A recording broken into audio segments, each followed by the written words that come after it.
Karen's campaign of subtle terrorism began at dawn. She started with the Chen family's garbage bins, noting the exact minute they placed them at the curb, 6:43 am, 2 minutes past the allowed time, and documenting the slight overfill in bin number 2. By noon, she'd filed 17 violations with the city: improper recycling, lawn height exceeding regulation by half an inch, and unauthorized modification of their mailbox. Tommy had drawn a small heart on it with chalk. But something was wrong. As Karen crouched behind her living room curtains, photographing Mrs. Chen's car parked 3 inches over the property line, she noticed movement in her peripheral vision. A German shepherd sat on the sidewalk, staring directly at her window. When she looked again, it was gone. Paranoid, she muttered, adjusting her telephoto lens. But 15 minutes later, a different dog appeared, a border collie this time, positioned at the exact same spot, wearing the same eerily intelligent expression. Her phone buzzed. "Margaret, the plan is working. The Chens got their first batch of citations this morning. Harold's working on the Petersons next. Apparently their bird feeder is attracting nuisance wildlife." Karen smiled, but the expression faded as she spotted not one, but 3 dogs now positioned around her townhouse. A beagle, a pit bull mix, and what looked like a street Bernard, all sitting perfectly still, all watching her home with unblinking focus. "That's impossible," she whispered. By evening, the situation had escalated beyond Karen's comprehension. Dogs appeared everywhere she went, lurking behind cars, stationed at corners, trailing her at a distance that was somehow more unsettling than if they'd been aggressive. They weren't threatening her, they were studying her. When she arrived at the emergency meeting Margaret had called, Karen found the gazebo surrounded by a loose circle of perhaps 20 dogs, mixed breeds, purebreds, puppies, and senior dogs, all sitting in perfect silence, all facing the gazebo. "What the hell is this?" Harold's voice cracked with fear as he approached the group. "I don't know," Karen admitted, her bravado finally cracking. "They started appearing this morning. They're not doing anything, just watching." Janet Morrison never showed up. When Frank later found her, she was sitting in her car in the community parking lot, staring straight ahead, mumbling something about too many eyes, too many eyes. As the 3 remaining conspirators huddled in the gazebo, surrounded by their silent canine audience, Karen's phone rang. The caller ID showed Tommy Chen's name. "Hello, Mrs. Whitmore." Tommy's voice was strangely calm for an 8-year-old. "Max wants to talk to you." "Tommy, this isn't funny. He says he's not the only one who knows what you've been doing. He says dogs talk to each other, and they've been talking about you." Karen's hand trembled as she held the phone. "Dogs don't talk, Tommy. Maybe not to you," Tommy said, "but they talk to us, and they remember everything. Every mean thing you've done, every family you've tried to hurt." Max says they've been very patient, but patience has limits. The line went dead. In the silence that followed, Karen became aware of something that made her blood run cold. The dogs weren't just watching the gazebo anymore. They were closing in, their circle tightening by inches. "We need to leave," Margaret whispered. "Now." But as they stood to go, Karen realized the truth that would haunt her forever. The dogs hadn't come to hurt them. They'd come to deliver a message. In their eyes, she saw something that transcended species. The collective judgment of a community that had finally decided enough was enough. The dogs parted to let them pass, but Karen knew this wasn't over. As she walked to her car, Max emerged from the pack and sat directly in front of her, his golden fur gleaming under the streetlight. He didn't growl or bark. He simply looked at her with eyes that held all the wisdom of a creature who understood that some battles are fought not with teeth and claws, but with the patient persistence of the truly righteous. Karen drove home in silence, but she couldn't shake the feeling that she was being escorted. In her rearview mirror, she could see them, dozens of dogs, following at a respectful distance, a silent honor guard that would ensure she never forgot this lesson. The next morning, Karen found a single dog treat on her doorstep and a note in Tommy's childish handwriting. "Max says thank you for teaching us that sometimes the real rules are the ones people choose to follow, not the ones written in books." As she crumpled the note, Karen wondered if she'd learned anything at all, or if she was already planning her next move in a game, she was finally beginning to understand she'd never been destined to win. The emergency board meeting erupted into chaos before Frank could even call it to order. Karen sat at the head of the conference table in the community center, her usual stack of violation notices replaced by a single folder marked disciplinary action in Frank's handwriting. "This is a witch hunt," Karen declared, her voice cutting through the angry murmur of the 37 residents packed into the room.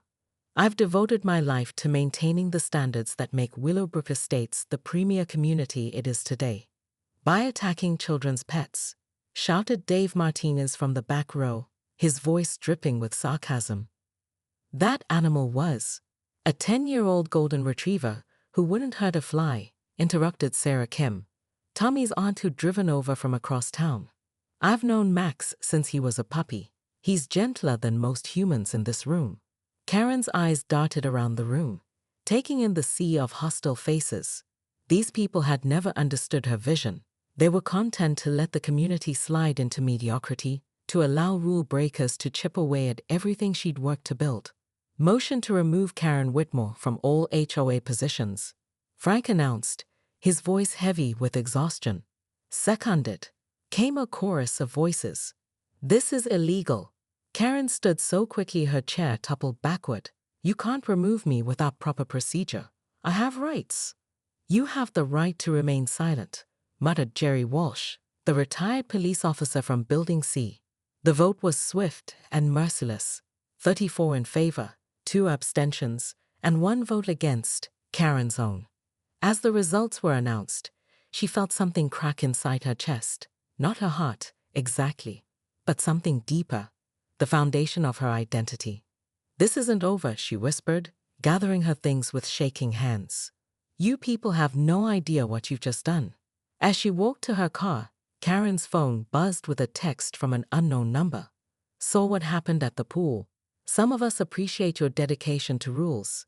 Meet us at the gazebo tomorrow at 8 p.m. if you want to discuss the future of this community." The next evening, Karen arrived at the gazebo to find 3 other residents waiting for her. Margaret Finch from Building A, a woman who'd been fighting a losing battle against her neighbor's wind chimes for 2 years. Harold Kessler, whose attempts to ban children from playing in the courtyard had been repeatedly shot down. And surprisingly, Janet Morrison, Frank's own wife. "We've been watching you, Karen," Margaret said, her voice barely above a whisper. "We know you're the only one who truly understands what this place could be." "Could be." Karen raised an eyebrow. "A real community," Harold added. "One where rules matter, where standards are maintained, where undesirable elements are discouraged from staying." Janet leaned forward, her eyes gleaming in the dim light of the gazebo's solar lanterns. "Frank's gotten weak. He's forgotten that leadership sometimes requires making hard choices. But we remember." Karen felt a chill run down her spine, but also something else, a spark of hope. Maybe her vision wasn't dead after all. Maybe it just needed different methods. "What exactly are you proposing?" she asked. Margaret smiled, and Karen noticed for the first time how sharp her teeth looked in the shadows. "Nothing illegal, of course, but there are ways to make life uncomfortable for those who don't fit our vision, starting with the Chen family and their little menace." As the 4 women huddled together, plotting their next move, none of them noticed the golden retriever watching from the bushes, his intelligent eyes reflecting the moonlight like amber jewels. The golden retriever's teeth barely grazed Karen Whitmore's perfectly manicured hand before she grabbed the pool skimmer and swung it like a medieval mace. The resounding "T-H-L-U-L-A-K-C-K" echoed across the Willowbrook Estates community pool, followed by a splash that soaked 3 horrified families and 1 very confused Yorkie wearing water wings. "That's way to you GTF4 viable regulations," Karen shrieked, her voice carrying the authority of someone who'd memorized every clause of the HOA handbook. The golden retriever, Max, paddled frantically toward the shallow end while his owner, 8-year-old Tommy Chen, burst into tears. "You hit my dog," Tommy wailed, his parents rushing over from their lounge chairs where they'd been peacefully reading. Karen adjusted her oversized sun hat and planted her hands on her hips. Article 7.